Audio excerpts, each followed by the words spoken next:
Olá pessoal, estou fazendo este vídeo para comentar um pouco sobre o parâmetro beta dos transistores bipolares, que é basicamente a relação entre a corrente de coletor e a corrente de base do transistor.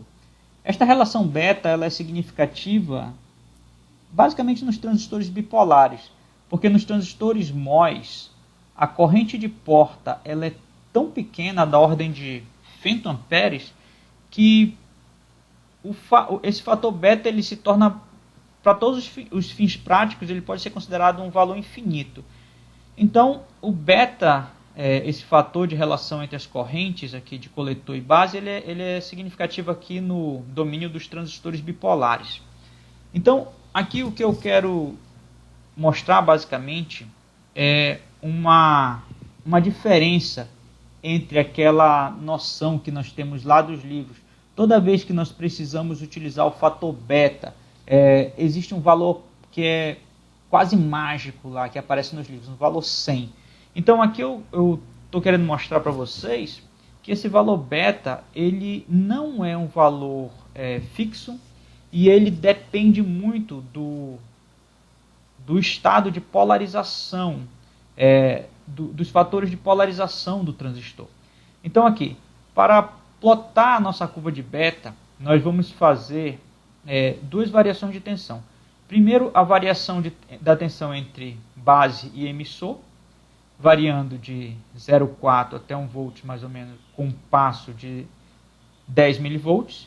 E vamos variar a tensão VCE com essa função step param, variando de 0 a 10 com passos de 1 volt.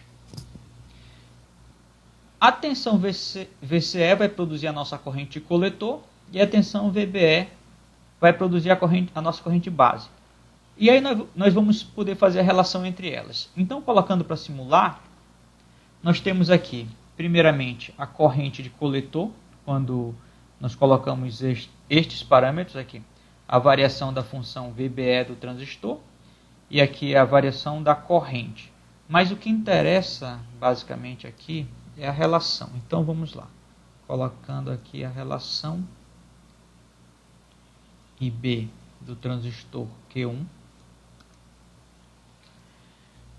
Então, apresentando essa relação, colocando essa relação, nós vamos ter este conjunto de curvas de beta, aonde esse primeiro valor aqui é para quando o VCE do transistor for igual a 0.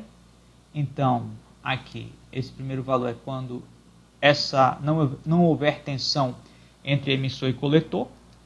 E aí nós não temos realmente corrente de coletor.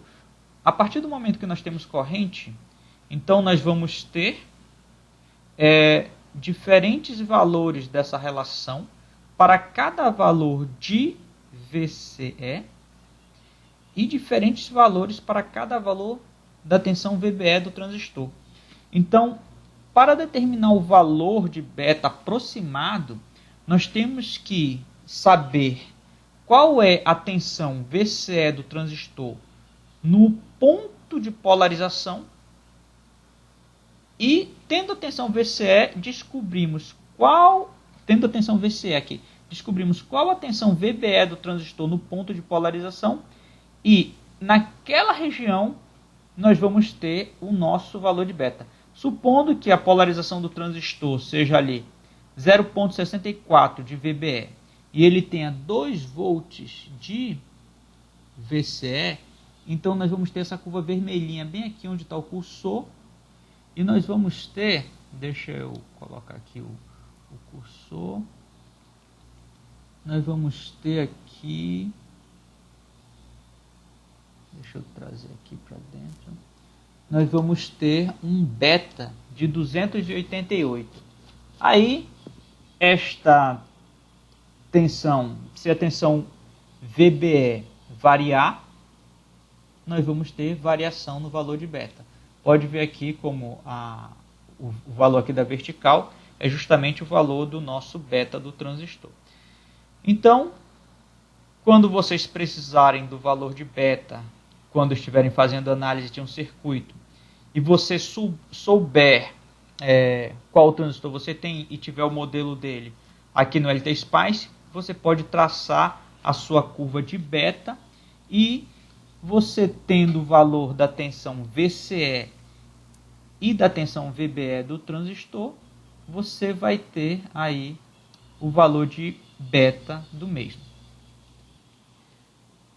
Aqui nós fazemos a mesma coisa, vou tirar aqui o cursor, com o transistor BC557B, que é um PNP. O anterior era um NPN, esse outro é um transistor PNP.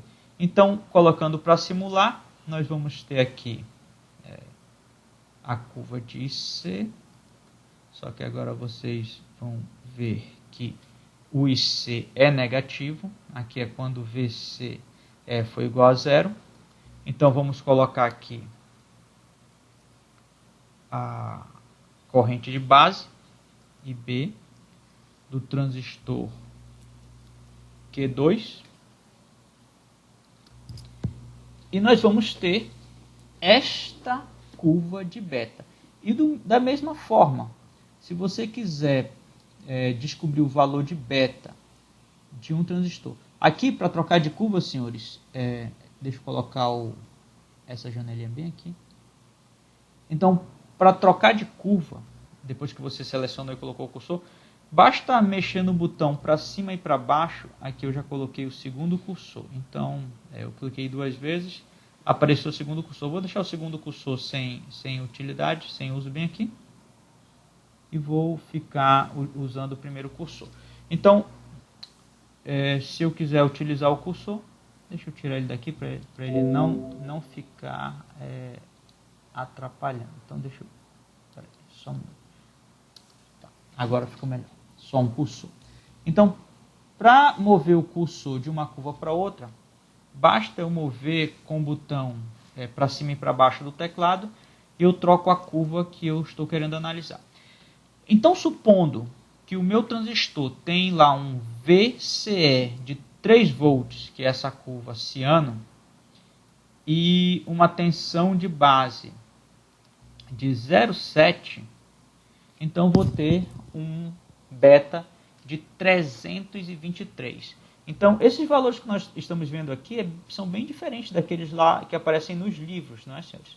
Então, dependendo do valor de VCE e VBE do seu transistor, você vai ter valores de beta diferentes. Então, para chegar em 100, que são os valores lá dos livros, você já tem que estar aqui em valores de VCE bem absurdos. Mas assim, nos valores...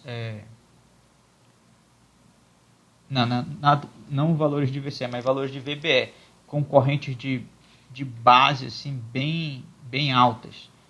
Então, nos limites de polarização aqui, que geralmente nós utilizamos os transistores, pelo menos aqui no simulador, os valores de beta são bem altos. Assim, da ordem de 3 vezes a 4 vezes maior do que aqueles que são apresentados nos livros. Então, é assim que traçamos as curvas de beta e assim que nós fazemos a análise. Então, se você precisar do beta em um dos transistores de um circuito que você está analisando ali no LTSpice, você pode, tendo o valor de VBE do transistor e o valor de VCE, você pode encontrar o seu valor de beta. Principalmente se você está utilizando valores teóricos, está fazendo cálculo manual e depois vai querer verificar o comportamento do circuito aqui no simulador. E aí, para finalizar, senhores, se você tiver, por exemplo, um circuito e você estiver fazendo... Vou tirar daqui esse cursor por enquanto. E você estiver fazendo a análise dele já aqui no LTSpice, para calcular o valor de beta é muito mais simples, porque você basta colocar o sinal o sinal que você está processando do seu circuito zerado, você zera esse sinal e aí você vai estar somente em modo de polarização do circuito. E para calcular os valores de beta de cada um dos transistores do circuito, Basta você colocar aqui para simular e colocar a relação IC sobre IB e você vai ter aí, ó, deixa eu puxar para cá a janelinha, você vai ter o valor de beta para o seu transistor naquele nível de polarização. Pode ver que aqui, como ele está sendo polarizado e aí não tem variação de sinal, o valor está aqui fixo. Então você tem esse valor para cada transistor. Então o transistor 1 tem um valor de beta, o transistor 2 tem um outro valor para beta, o transistor 3 tem um outro beta, o transistor 3 já é um PNP, o transistor 4 também é PNP. Os dois primeiros são transistores NPN. Aqui, ó. Transistor 1, 2 são NPN, transistor 3 e 4 são PNP. Então, tendo o circuito no simulador, fica muito simples calcular o valor de beta dos transistores. Aí você pega esses valores e leva lá para a sua equação e pode fazer as suas estimativas. Então, senhores, é isso. A intenção aqui principal do vídeo era apresentar para vocês como criar as curvas de beta de transistores bipolares aqui no LTspice, para vocês utilizarem esse valor quando vocês estiverem fazendo os cálculos de vocês. E mostrar também uma forma simples aqui de determinar o valor de beta quando você já tem o circuito que você quer analisar no simulador. Então esse valor vai servir basicamente para quando você estiver fazendo análise de pequenos sinais desse circuito, dos seus circuitos, e quiser ver o comportamento dele aonde esse parâmetro beta for necessário. Certo, senhores? Então eu vou ficar por aqui nesse vídeo e nos vemos no próximo vídeo aqui no canal.